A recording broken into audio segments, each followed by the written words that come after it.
Dear colleagues, first things first, I would like to thank IMET for inviting Reporters Without Borders to the International Journalism Forum and for our valuable cooperation.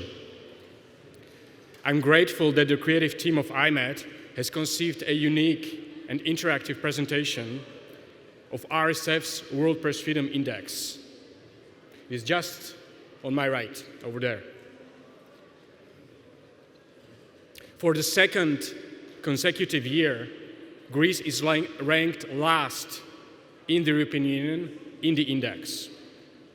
In 107th place out of 180 countries in the world, one place higher than the last year. But its overall score is lower than last year, which indicates that press freedom actually continues to deteriorate in Greece. Greek journalism is existentially threatened by arbitrary surveillance, impunity for crimes committed against journalists, abusive lawsuits, as well as economic and political pressures.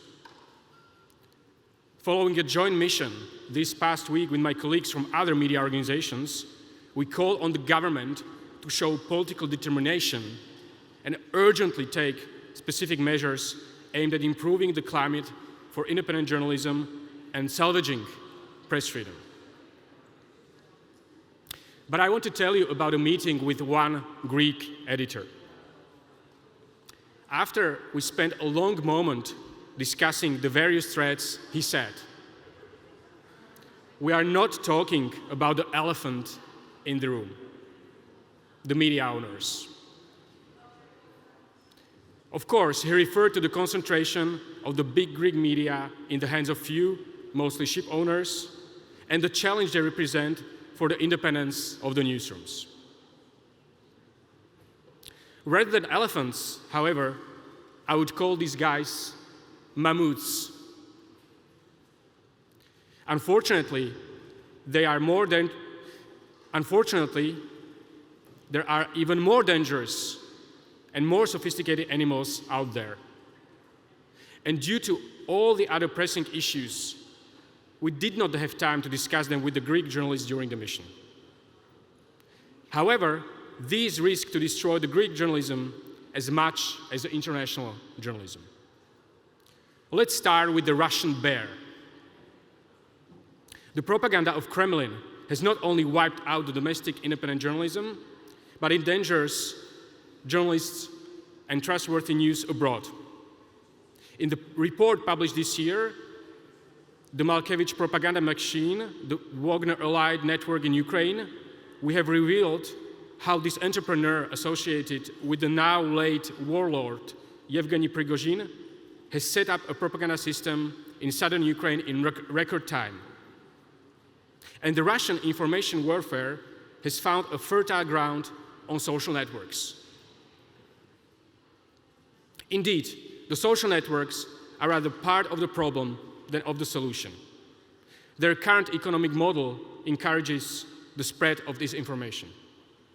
It's so profitable that the world's biggest fortunes, the big fish, who used to buy media outlets, now want to take over social media. And the remarkable development of artificial intelligence is wreaking further havoc on the media world. The fifth version of Midjourney, an AI program that generates very high-definition images in response to natural language requests, has been feeding social media with increasingly plausible and undetectable fake photos, including quite realistically looking ones of Donald Trump being stopped by police officers and the comatose Julian Assange in a straitjacket, which went viral. The current functioning of AI further undermines the sustainability of the media. I think we have heard enough about it at this conference. At RSF, we are not sitting back. We are not sitting back as journalism is threatened by the fake news industry. We realize that we have to act right now in order to prevent tech companies to be the first in imposing their standards of quality of information. We have created a commission composed of 31 international experts and 18 partner organizations, chaired by the Nobel Peace Prize laureate Maria Ressa.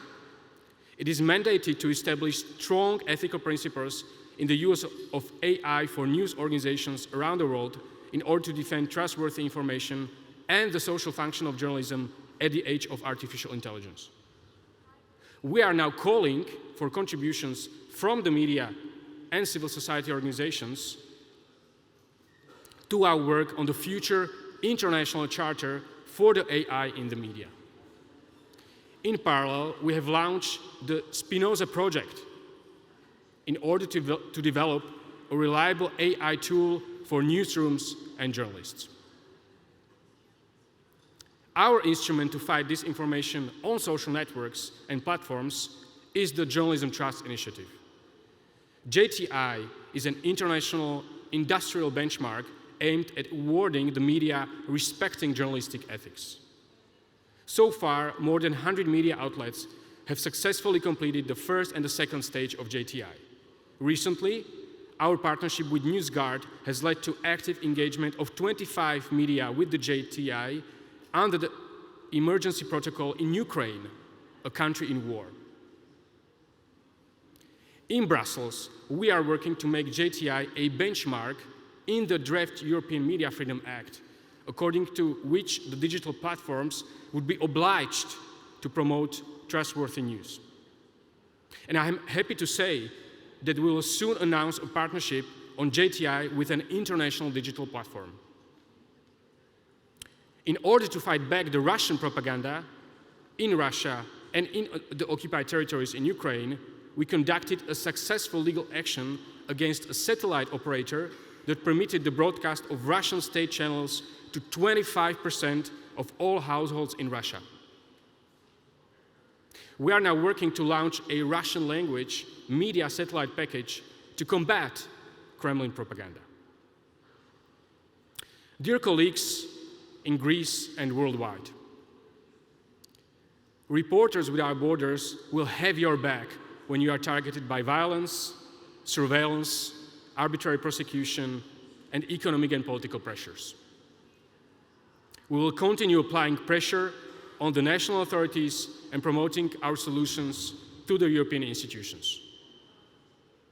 And as part of our 360-degree strategy, covering all areas important for trustworthy information, we are also here to help journalism come out as a winner from the perfect storm created by the government propaganda, fake news on digital platforms, and the caveats of artificial intelligence. But we need your help. We need to turn the current crisis into new opportunities. And the basic prerequisite for that is cooperation. Across the political spectrum of editorial lines, throughout media segments, and along the whole news production and distribution chain, from journalists to media owners.